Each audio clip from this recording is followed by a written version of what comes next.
أعوذ بالله من الشيطان الرجيم. أكبر كبيرا والحمد لله كثيرا وسبحان الله بكرة وأصيلا لا إله إلا الله والله أكبر الله أكبر ولله الحمد. الحمد لله الأكبر الذي أكبر في كل شيء والصلاة والسلام على رسول الله الذي علمنا كيف نصلي على الله أكبر فنقول الله أكبر. اللهم صل وسلم وبارك على هذا النبي الكريم الرسول الأمين سيدنا محمد وعلى آله وصحبه وأمته إلى يوم الدين. أما بعد فيا عباد الله أوصي نفسي وإياكم بتقوى الله فقد فاز المتقون فلا تموتن إلا وأنتم مسلمون. فقال تعالى مذكرا بذلك يا أيها الذين آمنوا اتقوا الله حق تقاته ولا تموتن إلا وأنتم مسلمون. الله أكبر الله أكبر الله أكبر الله أكبر ولله الحمد. Hadirin, hikmah tentang Idul Adha tidak sekedar menampilkan sembelihan hewan kurban yang dilangsungkan setiap tahun, yang terkadang bagi sementara orang hanya sekedar menjadi ritual tahunan saja. Ada pesan-pesan yang lebih penting, ada hikmah-hikmah yang sangat istimewa, bahkan saking istimewanya diabadikan dalam ayat-ayat Al-Quran, ditegaskan dalam untayan-untayan sunnah-sunnah Rasulullah sallallahu alaihi wasallam. Tiada lain hikmah terbesar itu kembali kepada perjalanan spiritual kakek buyut Nabi Muhammad sallallahu alaihi wasallam, yaitu Nabi Ibrahim alaihi salam dan putranya Nabi Ismail alaihi salam. 30 generasi sebelum kelahiran Nabi sallallahu alaihi wasallam, ribuan bahkan mungkin puluhan ribu tahun, tapi masih diabadikan kisahnya dalam Al-Quran sampai dengan masa yang kini kita alami. Hadirin, Nabi Ibrahim alaihi salam tidak semudah kemudian mendapatkan predikat yang terdekat dengan Allah. Gelarnya langsung disebutkan oleh Allah Khalilullah. Wattakhadallahu Ibrahim khalila. Allah mengambil Ibrahim sebagai khalil, hamba yang terdekat dengan Allah subhanahu wa ta'ala. Saking dekatnya 30 generasi sebelum kelahiran Nabi Muhammad sallallahu alaihi wasallam, Muhammad bin Abdullah bin Abdul Muttalib bin Hashim bin Abdul Manaf bin Qusay bin Murrah bin Kilab bin Ka'ab bin Ghalib bin Fihr bin Malik bin Nadar bin Kinana bin Khuzaimah bin Mudrika bin Ilyas bin Nizar bin Mudar bin Ma'ad bin Adnan bin Addi bin Adri bin Muqawwam bin Nahur bin Tarikh bin Ya'rub bin Yasjub bin Nabit bin Ismail alaihi salam bin Ibrahim alaihi salam. 30 generasi sebelum kelahiran Nabi Muhammad sallallahu alaihi wasallam, tapi kisahnya masih diabadikan, diangkat sebagai hamba terdekat Khalilullah, bahkan namanya dan keluarga besarnya diabadikan dalam syahadat setiap salat kita. Setelah menyebutkan Allahumma salli ala Muhammad wa ala ali Muhammad kama sallaita ala Ibrahim wa ala ali Ibrahim, diangkat Khalilullah, disebut namanya dalam salawat setiap kali kita salat, bahkan puluhan ribu tahun setelah beliau wafat, dekat dengan Allah subhanahu wa ta'ala. Gelarnya Abul Anbiya, dari setiap kanan dan kiri sisi istrinya terlahir Nabi. Dari Sarah alaihissalam muncul kemudian Ishak, dari Ishak muncul Ya'qub, dari Ya'qub muncul Yusuf, sampai dengan ke Daud, sampai Musa sebelumnya, sampai Sulaiman, sampai ke Isa alaihissalam. Jalur ke atasnya ada Maryam, ada Imran menikah dengan Hanna, ke sampingnya Zakaria, seluruhnya Nabi dan Rasul Abul Anbiya. Pertanyaan terbesarnya dari seorang hamba biasa, bagaimana bisa disanjung oleh Allah dengan Khalilullah, Abul Anbiya, dibaca namanya dalam salawat setiap pagi sampai dengan malam? Apakah untuk mendapatkan status ini sampai jaminan surga di sisi Allah subhanahu wa ta'ala sekedar mudah diraih dengan membalikkan telapak tangan? Tidak. Ada pesan yang tiap tahun disampaikan kepada kita melalui ritual kurban itu. Kita diminta belajar bahwa untuk mendapatkan status terbaik ini, yang nanti dipelopori, dicontohkan oleh Nabi Muhammad SAW, ada perjalanan yang harus kita lalui. Bagian pertama dari kisah ini, kita buka dengan semangat Nabi Ibrahim alaihissalam belajar mendekatkan diri kepada Allah Subhanahu wa ta'ala. Hadirin, Ibrahim alaihissalam mendapatkan status istimewa dari Allah Subhanahu wa ta'ala dalam hidupnya di dunia sampai mulianya di akhirat. Kata Allah, bukan perjalanan biasa. Pertama, beliau belajar untuk mendekat kepada Allah Subhanahu wa ta'ala sampai belajar melihat bintang dan melihat apakah ini Tuhan saya. Ketika tenggelam, kata Ibrahim, ini bukan Tuhan saya. Tuhan mesti lebih hebat, Tuhan mesti kuat, Tuhan tidak ada timbul tenggelam, Dia selalu ada. Wal awwalu wal akhiru wal hayyu wal yumit. Dia yang menghidupkan, mematikan, mesti lebih kuat dibandingkan dengan makhluk. Yang paling menarik, kemudian setelah itu lihat rembulan. Rembulan muncul, mungkin ini Tuhan saya. Rembulan tenggelam, ini bukan Tuhan saya. Ya Allah, berikan petunjuk kepada saya untuk belajar menemukan Tuhan yang sesungguhnya. Sampai ketika menemukan Tuhan yang sesungguhnya, Allah Subhanahu wa ta'ala, yakin pada jiwanya, maka beliau berkata, wajjahtu wajhiya lilladzi fatara as-samawati wal ard hanifan muslima wa ma ana minal musyrikin. Inna salati wa nusuki wa mahyaya wa mamati lillahi rabbil alamin la syarika lah wa bidzalika umirtu wa ana awwalul muslimin. Hadirin, puncaknya setelah beliau belajar mendekat kepada Allah, memahami esensi dalam bertauhid, memahami esensi dalam bersyariat, memahami esensi dalam menyembah kepada Allah Subhanahu wa ta'ala. Ketika yakin jiwanya, maka semakin dekat dengan Allah Subhanahu wa ta'ala dan siap menunaikan perintahnya. Kata para ulama tafsir, juga para ulama hadis, perjalanan pertama Nabi Ibrahim ini memberikan pesan kepada kita. Jika Anda ingin dekat dengan Allah, naik status di sisi Allah, dimuliakan dunianya, dijamin akhiratnya, maka yang pertama mesti kita lakukan adalah jangan sekedar kita beragama tapi diri kita tidak ketat dengan Allah Subhanahu wa ta'ala. Jangan sekedar kita mengatakan saya muslim tapi kita tidak dekat dengan Allah Subhanahu wa ta'ala. Apalagi jangan sampai kita beribadah tapi kita tidak mengerti apa yang kita kerjakan dalam ibadah kita. Bayangkan, Abul Anbiya saja, Nabi Ibrahim saja yang dijamin surga, gelarnya tinggi, dekat dengan Allah. Abul Anbiya masih mau belajar, masih mau mendekat kepada Allah, memahami tuntunan agama, dan yang paling dahsyat, masih mau ibadah kepada Allah Subhanahu wa ta'ala dengan penuh semangat. Maka siapa Anda? Nabi bukan, Rasul bukan, dan tidak ada keturunan Anda menjadi Nabi, tidak ada kerabat Anda menjadi Rasul, tidak ada kita yang dijamin surga oleh Allah sampai detik ini, tidak ada kita yang mendapatkan gelar seperti Nabi Ibrahim. Maka mengapa ijtihad kita, mengapa ikhtiar kita, mengapa kesungguhan kita tidak harus melebihi Nabi Ibrahim alaihissalam? Majlis taklim sudah membentang, taklim A, taklim B, taklim C, berapa banyak masjid di Subang, berapa banyak majlis ilmu di Subang, berapa banyak orang-orang yang bisa mengajarkan pengetahuan. Pertanyaan terbesarnya, duhai Anda yang mengaku muslim, duhai Anda yang beriman kepada Allah, sampai sejauh mana sekarang semangat kita untuk belajar mendekatkan diri kepada Allah Subhanahu wa ta'ala? Kalau Nabi Ibrahim saja mau belajar, kalau Nabi Ibrahim saja mau mendekat kepada Allah, yang diikuti oleh Nabi Muhammad sallallahu alaihi wasallam. Nabi Muhammad setiap waktu mendekat kepada Allah dengan belajar melalui malaikat Jibril. Disebutkan dalam hadis sahih, bahkan setiap malam Ramadan beliau mendekat kepada Allah dengan turunnya Jibril alaihi salam, belajar membaca Al-Quran dengan baik, belajar bertilawah, belajar maknanya. Bahkan di akhir hidupnya 2 kali beliau menghatamkan Al-Quran di masa-masa Ramadan itu. Sekarang tanyakan pada diri kita, kalau Nabi saja belajar, Rasul saja belajar, kenapa kita yang bukan Nabi dan Rasul malas untuk belajar? Namun apa pentingnya pelajaran ini? Kata para ulama tafsir, dikuatkan oleh para ulama hadis, bukan sekedar belajarnya, tapi lihat bagaimana cara Nabi dan Rasul mengajarkan kita untuk belajar tuntunan syariat. Ibrahim alaihissalam ketika belajar mendekat kepada Allah, beliau bukan sekedar membaca, tapi memahami apa yang dibaca. Ini bintang, saya tahu itu bintang, tapi bagaimana menyimpulkan bintang bukan Tuhan, dipahami oleh beliau. Mustahil Tuhan timbul tenggelam. Ini bulan, saya tahu itu bulan, datang tiap malam, tapi bagaimana kita menyimpulkan kalau bulan itu ciptaan makhluk bukan khalik, dia timbul tenggelam? Tuhan mesti lebih kuat dibandingkan dengan makhluk. Ini matahari, dia kuat, sinarnya dahsyat.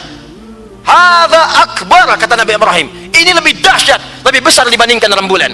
Tapi ketika tenggelam, falamma afalat, ketika tenggelam, kata beliau, ini bukan Tuhan saya. Tuhan saya mesti lebih hebat dibandingkan dengan ini. Kata para ulama tafsir, kalimat ini memberikan kesimpulan kepada kita dalam beragama itu, dalam bersyariat itu, kalau ingin mendapatkan kenikmatan ibadahnya, dekat dengan Allahnya, tidak sekedar kita hanya hafal membacakannya dan melakukan ibadahnya, tapi mesti paham apa yang kita kerjakan dalam ibadah yang kita tunaikan itu. Sekarang ambil teori ini, terapkan dalam kehidupan kita. Khatib ingin bertanya kepada hadirin sekalian, berapa kali diantara kita menunaikan sholat dalam setiap hari? Berapa usia Anda? 20 tahun, 30 tahun, 40 tahun, 50 tahun, 60 tahun. Dari sekian tahun kita hidup, berapa ribu kita menunaikan sholat dari sehari 5 kali itu? Pertanyaan terbesarnya, dari ribuan kali kita ruku dan sujud itu, apakah kita pernah menikmati sholat kita? Pernahkah merasakan kekhusyuan dalam sholat itu? Pernahkah merasakan kenikmatan dalam sholat? Seperti sahabat Abu Bakar As-Siddiq ketika bertakbir sudah bergetar dan menangis mengucapkan kalimat Allahu Akbar. Seperti Ali bin Abi Thalib radhiyallahu ta'ala anhu, baru mendengar suara adzan sudah bergetar, saking dekatnya hubungannya dengan Allah subhanahu wa ta'ala. Seperti Imam Malik, yang bahkan sebelum beliau berdakwah, beliau memperbaiki dirinya karena merasa akan diperhatikan oleh Allah subhanahu wa ta'ala. Di mana kenikmatan kita saat menunaikan salat? Di mana kekhusyuan kita saat sujud dan rukuk?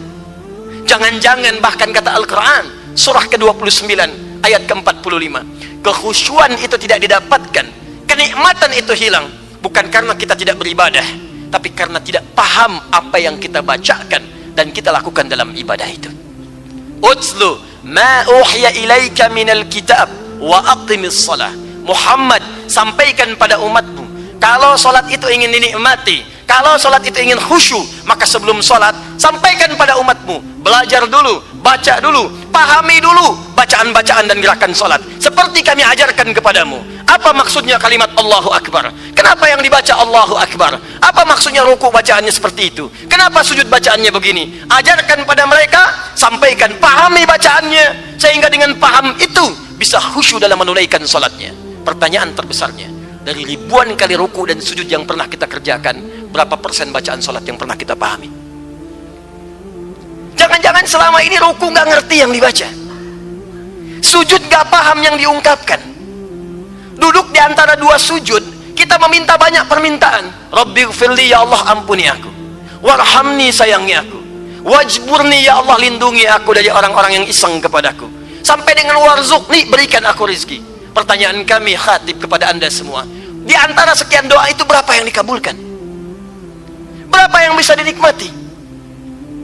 Jangan-jangan selama ini kita hanya berucap tapi tidak mengerti apa yang disampaikan. Bagaimana sholat kita bisa khusyuk? Seorang Abu Bakar saja, sahabat Nabi, teman Nabi, mertua Nabi, mengiringi Nabi di Mekah, hijrah diikuti Nabi ke Madinah, wafat dikubur di samping Nabi, baru bertakbir saking pahamnya kalimat Allahu Akbar. Allahu Akbar, lisannya mengucapkan Allahu Akbar, pikirannya menerjemahkan Allah Maha Besar, hatinya merasakan, ya Allah, aku mengucapkan Allahu Akbar, tapi aku takut saat mengucapkan ini ada kebesaran yang aku bawa selama hidup ini. Pernah aku merasa besar pada kawanku, merasa lebih hebat dibandingkan dengan pasanganku, merasa lebih unggul dibandingkan dengan tetanggaku. Duhai anda yang mengucapkan 5 kali dalam sehari Allahu Akbar, apa tidak malu anda mengucapkan, ya Allah engkau yang paling besar? Tapi dalam hidup kita kadang merasa besar dibandingkan orang lain.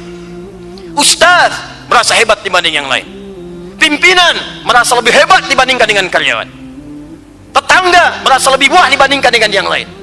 Dalam kedudukan itu biasa, tapi ketika mengangkat diri terlampau tinggi dan anda mengucapkan Allahu Akbar, itu yang membuat sahabat Abu Bakar bergetar. Allahu Akbar, Allahu Akbar, Allahu Akbar, walillahil hamd. Hadirin, kalimat pertama hikmah dalam kisah korban. Korban artinya mendekat kepada Allah, bukan sekedar menyembelih. Karena ritual penyembelihan hakikatnya untuk mendekatkan diri kita kepada Allah Subhanahu wa taala. Maka perjalanan Nabi Ibrahim yang pertama, kata para ulama, memberikan pesan kepada kita, kalau ingin lebih dekat dengan Allah, maka isilah kualitas pendekatan kita dengan ilmu. Al-Imam Asy-Syafi'i menyampaikan, man arada ad-dunya fa'alaihi bil ilmi, wa man arada al-akhirah fa'alaihi bil ilmi, wa man aradahuma fa'alaihi bil ilmi. Siapa yang ingin dunia, maka gapai dengan pengetahuan. Silakan sekolah yang tinggi, sekolah yang bagus. Ada yang ke ITB, ke Unpad, ke IPB, ke UI. Silakan Anda dapatkan dunia. Tapi kalau Anda ingin dapatkan kenikmatan dalam ibadah untuk menjemput bekal akhirat Anda, maka kata Al-Imam Asy-Syafi'i, fa'alaihi bil ilmi, maka dia pun mesti paham tentang ilmu itu. Maka jangan sekedar kita tuliskan di KTP Muslim, tapi kita tidak paham dengan keislaman kita. Bertauhid, tapi tidak mengerti tentang tauhid. Sehingga ketika diberikan Indomie, diberikan kemudian Supermie, diberikan kain sarung, kita bisa melepaskan akidah itu hanya untuk mendapatkan kenikmatan dunia semata. Wafat, selesai. Salat iya, tapi tidak paham apa yang diungkapkan, sehingga hikmah salat tidak bisa kita raih. Hadirin yang kedua, ketika Nabi Ibrahim mendekat kepada Allah, sudah kenal dengan Allahnya, sudah paham dengan Tuhannya, kemudian beribadah, maka apa yang terjadi? Ternyata tidak mudah untuk meraihnya. Beliau diasingkan oleh keluarganya, diancam oleh bapaknya, diancam kemudian oleh penguasa rajanya pada saat itu, sempat dibakar, dan puncaknya diusir dari kampungnya. Kata para ulama tafsir, bahkan para sejarawan mengatakan, ini pesan moral yang diberikan kepada kita yang sangat kuat, bahwa kadang-kadang untuk menjadi baik itu, untuk lebih dekat dengan Allah Subhanahu wa Ta'ala, akan banyak ujian-ujian yang tantangan kita hadapi. Kadang-kadang mungkin ada yang belum terima kita lebih baik itu. Biasanya Anda kumpul-kumpul, ada di klub malam, ada yang kumpul-kumpul sampai dengan tempat hiburan, ada yang malam-malam sekedar berkadang untuk menyaksikan tontonan sepak bola misalnya. Sekarang Anda pindah dari yang kumpul di lapang, kumpul ke masjid. Dari yang kumpul di tempat hiburan, pindah ke majelis ta'lim. Apa dikira akan mudah? Belum tentu. Kadang-kadang sekitaran Anda akan mengatakan, Masya Allah, soleh sekarang. Masya Allah, sudah berubah sekarang. Jadi orang soleh sekarang. Celaan bisa muncul, hinaan bisa keluar. Bahkan kadang-kadang perubahan kita menjadi baik belum tentu diterima oleh lingkungan sekitaran tempat kita tinggal. Maka bersabarlah. Bersabarlah. Kalau kita dicela, memang tidak ada yang lepas dari celaan. Kalau Anda orang baik, Anda akan dicela oleh orang yang tidak baik. Kalau Anda orang tidak baik, maka Anda akan dicela oleh orang yang baik. Allah saja Tuhan dicela oleh orang yang tidak beriman. Malaikat dicela, Rasul dicela, sahabat dicela, tabi'in dicela, ulama dicela. Anda Tuhan bukan, malaikat bukan, Rasul bukan, Nabi bukan, sahabat bukan, tabi'in bukan, ulama belum. Kenapa kemudian kita tidak takut-takut dengan celaan? Jadi kalau kita orang baik dan ingin jadi baik, maka Allah akan titipkan di lisan-lisan yang kurang baik untuk menetapkan kita telah berubah menjadi baik. Ketika ada orang yang mengatakan, soleh sekarang, itu tandanya bukan celaan, tapi kalimat itu dititipkan oleh Allah kepada lawan Anda untuk menetapkan bahwa Anda sekarang sudah berubah dekat dengan Allah Subhanahu wa Ta'ala. Tapi pesan moralnya, kata para ulama tafsir, jangan kita terlampau sedih dengan itu semua. Kita itu masih kecil dibandingkan para nabi. Jadi kalau ada keluarga yang belum sepakat, kita membebaskan diri dari riba. Ada keluarga yang belum paham, sekarang kita pengen tahajud. Ada keluarga yang belum mengerti, sekarang kita ingin mendekat kepada Allah Subhanahu wa Ta'ala, maka jangan gentar. Kita tidak mengalami ujian seperti para nabi diuji. Tidak ada yang membakar Anda, tidak ada yang mengusir Anda dari kampung, tidak ada yang melempari Anda dengan batu seperti Nabi Muhammad pernah dilempar, Nabi Ibrahim pernah dibakar. Tapi apakah mereka mengeluh? Tidak. Maka mendekatlah kepada Allah, belajar dengan baik sampai kita mendapatkan kenikmatannya. 3. Jika kita sudah melewati ujian yang dahsyat ini, jika kita sudah merasa dekat dengan Allah Subhanahu wa Ta'ala, maka Allah akan anugerahkan sesuatu yang sebelumnya tidak pernah kita dapatkan. Tiba kemudian Nabi Ibrahim mendapatkan Sayyidah Hajar, yang bahkan disampaikan oleh istrinya sendiri Sayyidah Sarah, dan mendapatkan anugerah yang selama ini ditunggu oleh beliau, lahirnya Ismail alaihissalam. Ismail alaihissalam. Hikmah ketiga. Hikmah ketiga, awalnya memang susah, nggak pernah tahajud, sekarang pengen bangun malam. Nggak pernah baca Quran, sekarang ingin menghafal. Jangan dikira awalnya mudah. Kadang-kadang terlambat bangun, kadang-kadang mata berat. Tapi kalau sudah dinikmati, Allahu Akbar, waktu subuh 4.42, Anda bangun 4.40, seakan menyesal. Ya Allah, terlambat saya bangun, padahal subuh belum dikumandangkan azannya. Masa latihan memang berat, tapi setelah kita lalui, ringan rasanya. Enak kita nikmati. Kehilangan Ramadan, penyesalan luar biasa. Nanti kalau sudah dekat dengan Allah, kehilangan puasa sunnah, rasanya ada yang tertinggal dalam kehidupan. Hadirin, yang keempat, Ismail dilahirkan, baru lahir sudah diuji lagi oleh Allah Subhanahu wa taala. Mohon maaf, turun kemudian berita, bawa Sayyidah Hajar, bawa anak yang baru dilahirkan, tinggalkan ia di sebuah tanah tandus yang tanaman pun tak tumbuh. Tempatnya bukan di tempat dia dilahirkan. Lahirnya di Palestina, harus dibawa ke kota Mekah Al-Mukarramah. Jaraknya kalau menggunakan bis saja itu bisa sehari 2 malam. Sekarang tempuh dengan berjalan kaki, datang ke sana, sampai di sana turun perintah, tinggalkan dia di sana. Diabadikan di Quran surah ke-14 ayat ke-37. Rabbi inni askantu min dzurriyyati biwadin ghairi dzi zar'in 'inda baitikal muharram. Ya Allah, sekarang Engkau perintahkan aku untuk meninggalkan anak dan istriku di tempat tandus yang bahkan tumbuhan pun tidak tumbuh. Tapi karena keyakinanku padamu, maka aku akan kerjakan perintah ini untuk mendapatkan ridhamu. Pelajaran keempat, orang-orang yang dekat dengan Allah, hadirin sekalian, maka dia tidak akan pernah merasa berat dengan ujian dunia. Walaupun bagi orang lain ujian itu terasa berat luar biasa, tapi kalau dirinya dekat dengan Allah, semua terasa akan kecil. Yang paling dahsyat, apakah Sayyidah Hajar kemudian mengeluh pada suaminya, kenapa engkau meninggalkan kami? Tempat ini tidak ada tanamannya, tempat ini tidak ada makanannya. Ketika berbalik hanya mengatakan hadza min amrillah, apakah ini perintah Allah? Kata Nabi Ibrahim alaihissalam, hadza min amrillah, ini perintah Allah. Perhatikan kalimatnya, sepanjang ini perintah Allah, aku yakin Allah tidak akan meninggalkan kita. Hadirin, ditinggalkan Hajar dengan Ismail ke Palestina, mereka tinggal di Mekah. Apa yang terjadi setelah itu? Yang paling dahsyat hikmahnya, kata para sejarawan, orang bisa berkata dan mengeluh, ya Allah, kenapa engkau perintahkan demikian? Ya suamiku, kenapa engkau tinggalkan aku di sini? Tapi yang paling dahsyat, keduanya bisa berpisah dengan tawakal kepada Allah yang sangat tinggi. Para suami itu ditugaskan untuk mencari nafkah. Para suami kadang kerja bahkan meninggalkan keluarga. Ada yang keluar kota, ada yang merantau. Pesan moral dari kisah ini, kata para ulama, kata para sejarawan muslim, adalah kalau tarbiyah di rumah tangga bukan sekedar suaminya yang ke ta'lim, tapi materi ta'lim diajarkan pada istrinya, dikuatkan di keluarganya, didekatkan dengan Allah, maka Allah akan jaga kehidupan rumah tangga mereka sekalipun mereka terpisah di beda tempat yang sangat jauh. Berapa banyak istri mengeluh ketika suaminya mencari nafkah untuk bekerja?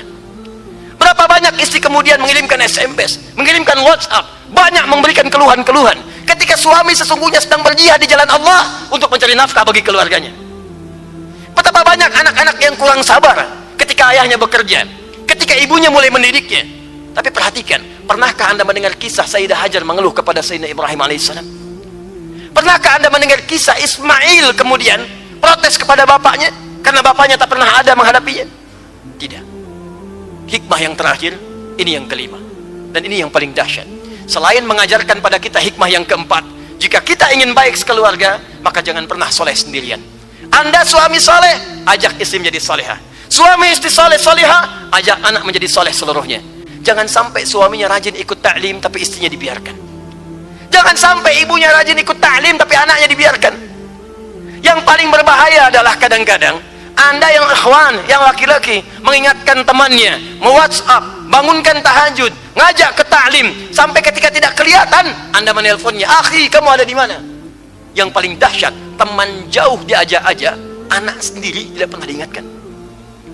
Duhai para ibu yang ada di bawah, duhai akhwat, kadang-kadang Anda SMS kawan Anda, Anda sampaikan kemudian kolega Anda, ukhti berjilbab dong, ukhti jilbabnya syar'i dong, ukhti ayo sekarang kenakan jilbabmu. Anak orang lain, teman Anda, tetangga jauh, diingat-ingatkan, anak sendiri tidak berjilbab.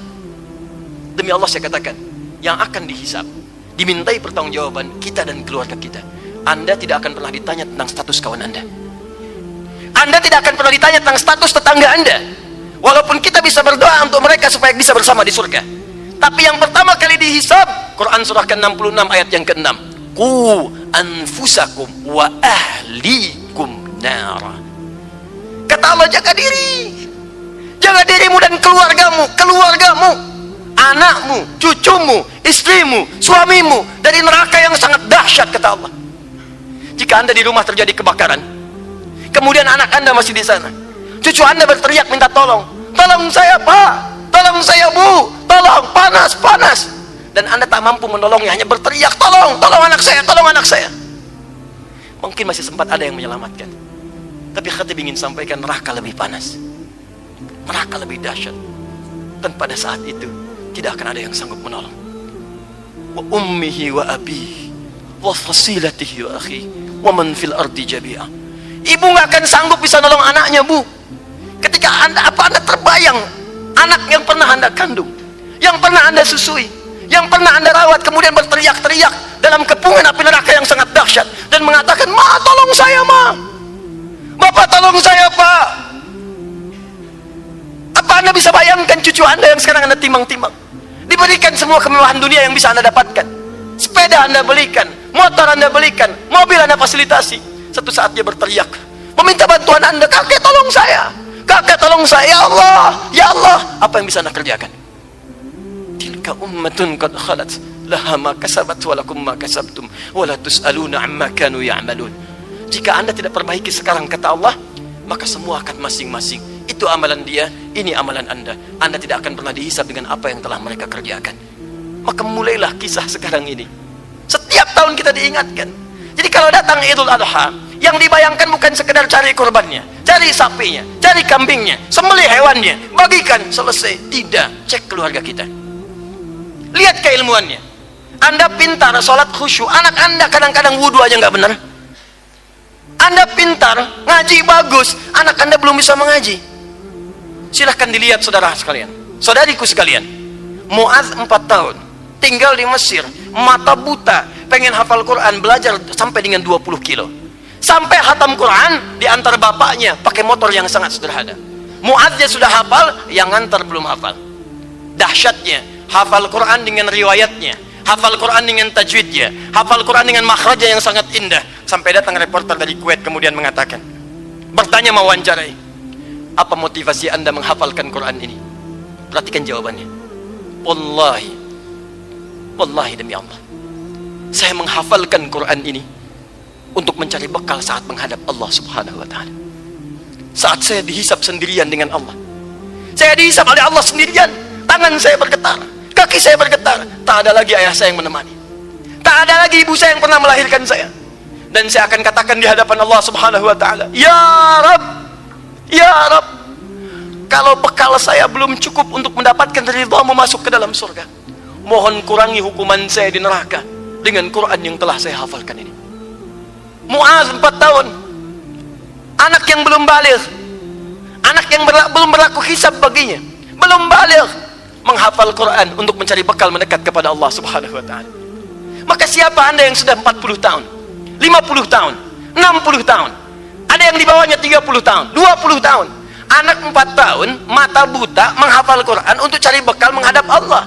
Duhai Anda yang lebih daripada itu, mata sehat, fisik kuat, telinga pendengaran jelas, pandangan awas, sampai usia sekarang belum bisa baca Al-Quran.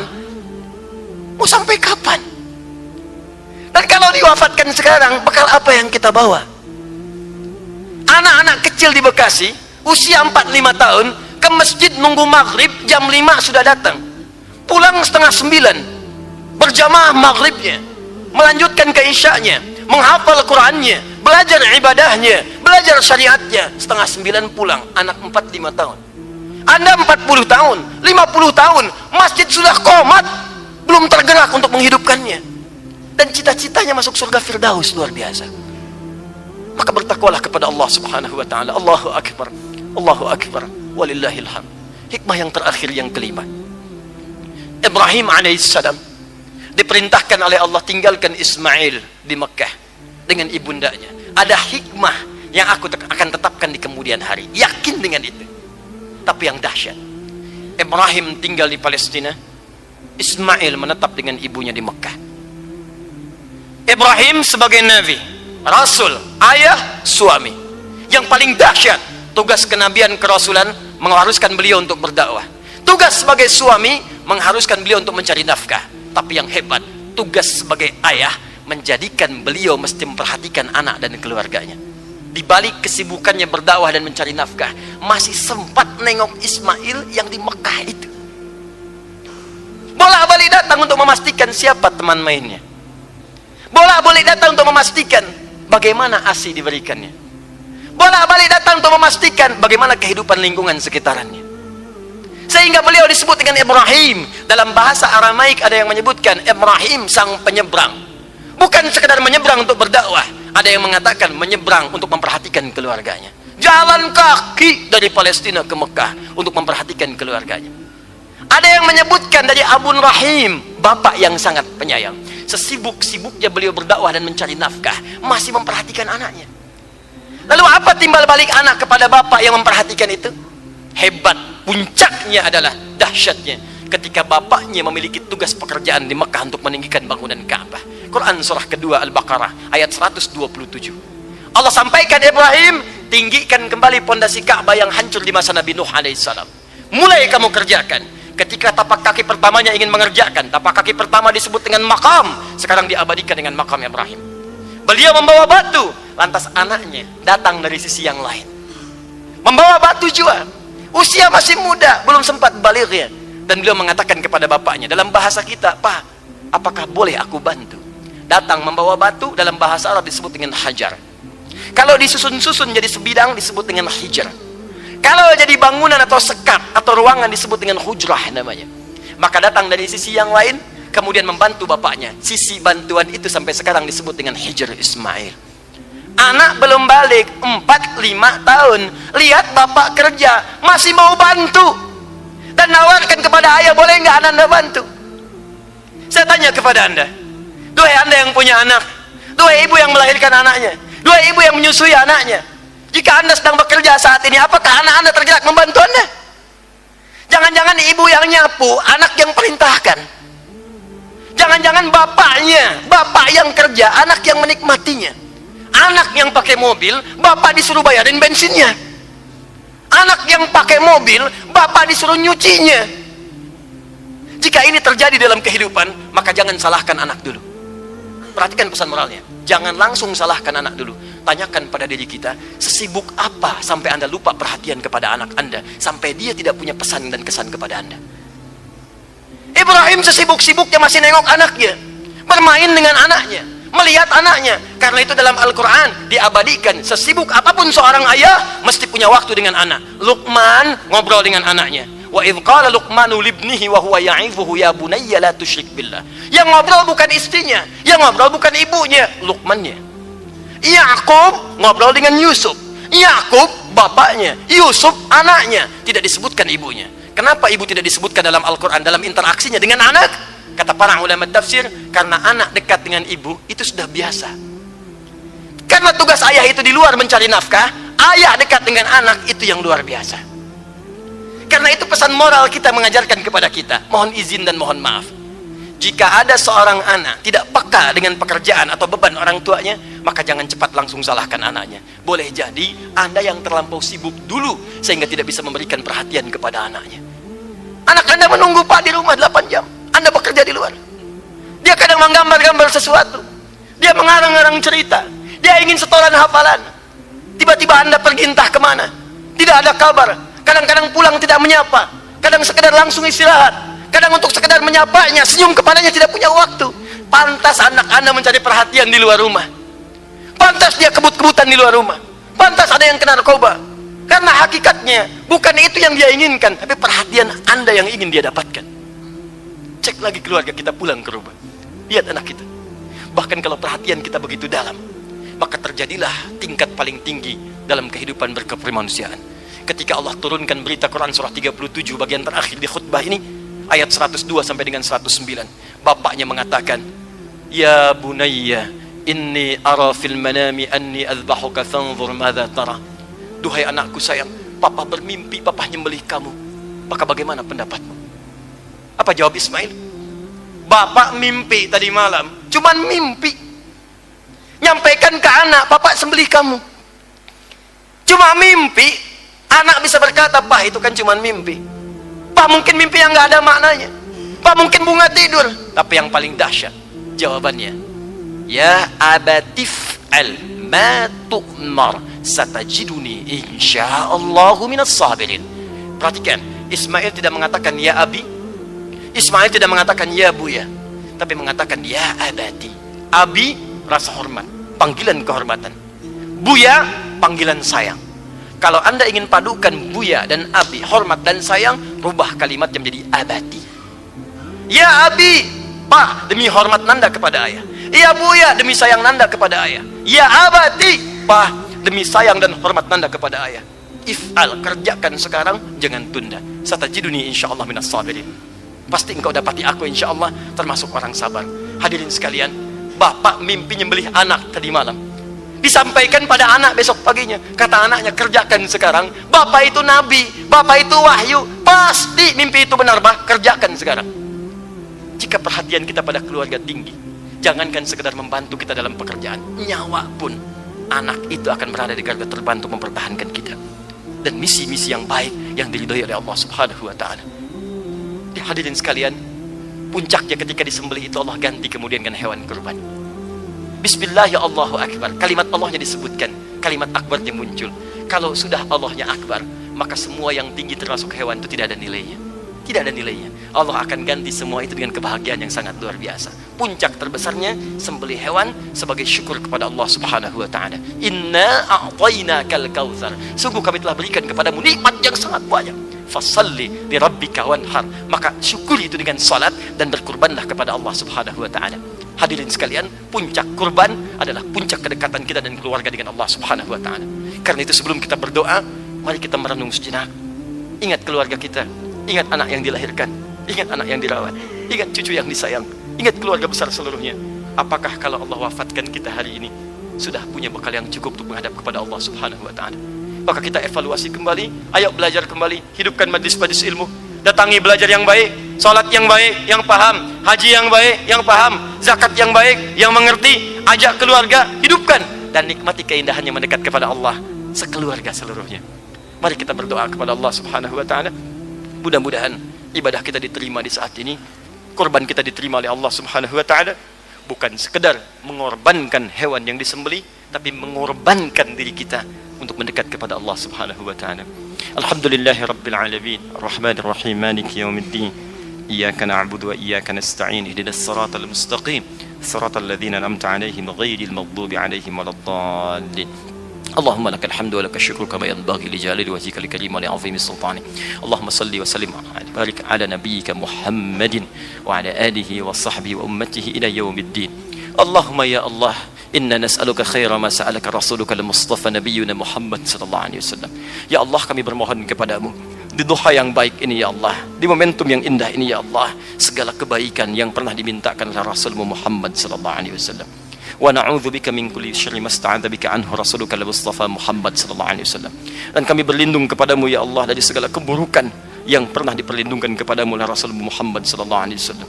Allahumma rabbana la tada' lana fi maqamina hadha wa fi kulli maqamin dhanban illa ghafartah. Duhai Allah, kami mohon kepadamu, jika di masjid ini, di sekitarannya ya Allah, di lapang ini ada satupun hambamu yang datang di hari ini membawa lumuran dosa, jangan biarkan dia meninggalkan tempat ini kecuali engkau telah ampuni segala dosa-dosanya. Allahumma wala hamman illa farajtah.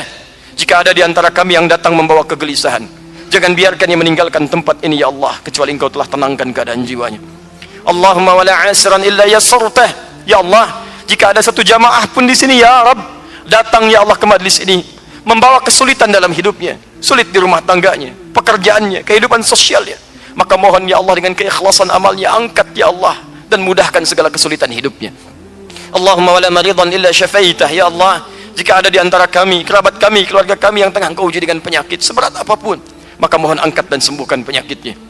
Allahumma ya arhamar rahimin, alif baina qulubina, aslih ahwalana ma yuqarribuna ila ridhaka ya rabbal alamin. Ya Allah, kami mohon ya Allah, mulai pagi ini, mulai duha ini, di Idul Adha ini, mohon lembutkan hati kami ya Allah untuk berubah lebih baik daripada hari-hari sebelumnya. Berikan kami hidayah ya Allah, kami ingin berubah ya Rabb, kami ingin lebih dekat denganmu ya arhamar rahimin. Allahumma tubna ilaika min kullil ma'asi.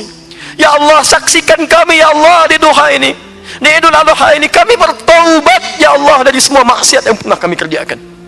Mohon saksikan ya Allah, kami bertaubat ya Rabb dari semua maksiat yang telah kami kerjakan. Allahumma hdi ya Allah kullal 'asin liyatubu ilaika ya rabbal alamin. Ya Allah, mohon sadarkan, sentuh jiwa-jiwa orang yang masih berbuat maksiat, sentuh jiwa pelaku maksiat jika memang mereka ada di tempat ini ya Allah.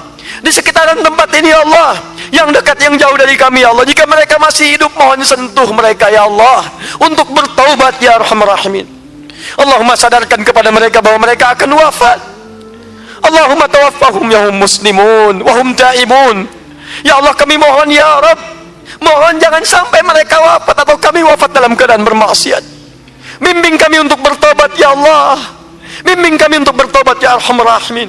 Allahumma hdi aqribana wa zumala'ana wa jiwarana qariban am ba'ida alladhina lam yahtadu ila al-islam yahtadu ila al-islam. Ya Allah kami mohon, jika ada keluarga kami, kerabat kami, tetangga kami ya Allah, karyawan kami, teman kami, dekat ataupun jauh, sampai dengan pagi di duha Idul Adha ini belum mendapatkan hidayah untuk berislam, kami mohon ya Allah, berikan hidayah pada mereka untuk masuk Islam ya Allah. Berikan hidayah pada mereka untuk berislam, bersyahadat ya Allah. Kami mohon jangan pisahkan dengan mereka di akhirat nanti ya Allah. Mereka teman kami ya Rabb, mereka tetangga kami ya Allah. Berikan mereka hidayah agar kami bisa bersatu dengan mereka di surgamu ya Arhamar Rahimin. Allahumma hdi ya Allah ailatana, ihdi ya Allah walidina, ummahatina, abaina, Allahumma auladana wa dhurriyyatina ya Allah liyataqrabu ilaik. Ya Allah kami mohon ya Allah, berikan hidayah pada keluarga kami, ayah kami ya Allah. Jika ada ayah kami masih bermaksiat ya Allah, belum rajin ibadah, berikan hidayah kepadanya ya Allah. Dan ampuni dosa para ayah yang hadir pada saat ini ya Allah. Jika memang ada hukuman ya Allah, jika memang ada dosa ya Allah terjadi di rumah tangga kami karena dosa para ayah, mohon ampuni dosa para ayah ya Allah. Angkat kesulitan kami ya Allah. Allahumma ya Rabb, jika ada hadir para ibu saat ini ya Allah dan pernah menyumbang dosa di keluarganya ya Rabb, maka ampuni dosa para ibu ya Arhamar Rahimin. Allahumma lil aulad, jika ada anak-anak hadir pada saat ini ya Allah dan pernah banyak berdosa pada kedua orang tuanya, berkhianat pada kedua orang tuanya, bergibah bagi kedua orang tuanya, bahkan mencela orang tuanya, bahkan memurukan orang tuanya pada mereka yang melahirkannya, mereka yang memberikan nasinya, mereka yang meras peluh keringatnya untuknya, maka mohon ampuni dosanya ya Allah. Allahumma jadikan keluarga kami keluarga yang saleh. Allahumma ja'alna min ahli al-Quran waj'alil Quran sahiban lana fid dunya wa syafi'an lana fil akhirati ya rabbal alamin. Ya Allah kami mohon, jadikan kami sebagai ahli Al-Quran, jadikan kami sebagai ahli Al-Quran, jadikan Al-Quran teman kami di dunia dan syafaat bagi kami dengan izinmu di akhirat ya rabbal alamin. Allahumma idza kana hadzal yaum ya Allah intilaqan min baqiyati ayyamina lil a'mal as-salihah faj'al baqiyata ayyamina ya Allah hayatan thayyibah. Ya Allah, jika memang hari ini adalah awal perubahan bagi hidup kami untuk berubah lebih dekat denganmu, maka kami mohon ya Allah, kami mohon di duha ini ya Allah, di waktu mustajab ini, jadikan sisa hidup kami lebih baik daripada hari-hari sebelumnya, jadikan kami lebih soleh dari hari-hari sebelumnya ya Allah. Wa idza kana hadzal yaum min akhir hayatina, min akhir hayatina fasawfa namutu fi hadzal yaum ya Allah, faj'al akhir hayatina husnul khatimah. Ya Allah, jika memang di hari ini adalah waktu kami untuk kembali kepadamu, jika memang hari ini kami mesti wafat ya Allah, jika memang hari ini kami harus kembali kepadamu dengan izinmu, maka kami hanya memiliki satu permohonan kepadamu ya Rabb, jadikan wafat kami husnul khatimah, husnul khatimah. Allahumma qawwi lisanana laqul kalimat at-tauhid fi akhir hayatina biqaulina la ilaha illallah.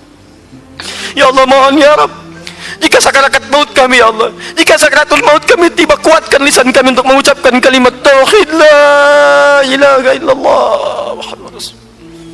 Wajib kalimatan biqaulika ya ayyatuhan nafsul mutmainnah irji'i ila rabbika radiyatan mardiyah fadkhuli fi ibadi wadkhuli jannati.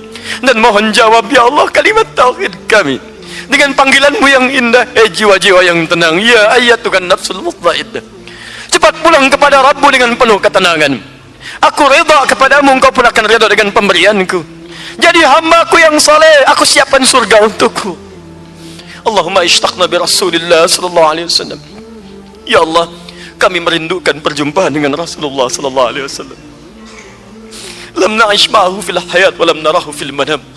Ya Allah, kami tidak tinggal dengan beliau, tidak semasa dengan beliau di dunia, dan tidak pernah melihat beliau di alam mimpi. Kami mohon ya Allah, Jangan sampai kami kehilangan momentum untuk berjumpa dengan beliau di akhirat nanti. Allahumma alqina ma'a Rasulillah sallallahu alaihi wasallam, ma'al ladzina an'amta alaihim minan nabiyyin was-siddiqin wasyuhada'i was-salihin wa hasuna ulaika rafiqa. Allahumma taqabbal minna ya Allah ruku'ana was-sujudana wa nahrana wa qurbanana ya arhamar rahimin. Allahumma mohon terima ya Allah salat kami, ya Allah takbir kami, ya Allah korban kami, ya Allah hewan-hewan yang kami persembahkan untuk mendapatkan ketaatan ya Allah darimu dan ridhamu. Mohon terima ya arhamar rahimin. Rabbana atina fid dunya hasanah fil akhirati hasanah wa qina adzaban nar. Ya Allah, jika memang di dunia ini ada kebaikan yang mampu kami raih, mohon dekatkan dan berikan ya Allah. Dan jika di akhirat nanti ada kemuliaan yang bisa kami dapatkan, mohon dekatkan ya Allah dan anugerahkan. Dan mohon jauhkan kami dari segala hal yang dapat mengundang ridha dan dapat mengundang murka dan neraka-Mu. Allahumma laqad da'awnaka kama amartana fa'ajib du'ana kama wa'adtana. Ya Allah, kami telah datang salat, ibadah, bermohon, berdoa, mengalirkan air mata. Maka kami mohon ya Allah, kami telah penuhi segala perintah-Mu, maka mohon jawab ya Allah, jawab dan kabulkan doa kami seperti apa yang telah Engkau janjikan. Allahumma bifadlika subhana rabbika rabbil izzati amma yasifun wa salamun alal mursalin wa akhiru da'wana alhamdulillahi rabbil alamin. Thumma assalamu alaikum warahmatullahi wabarakatuh.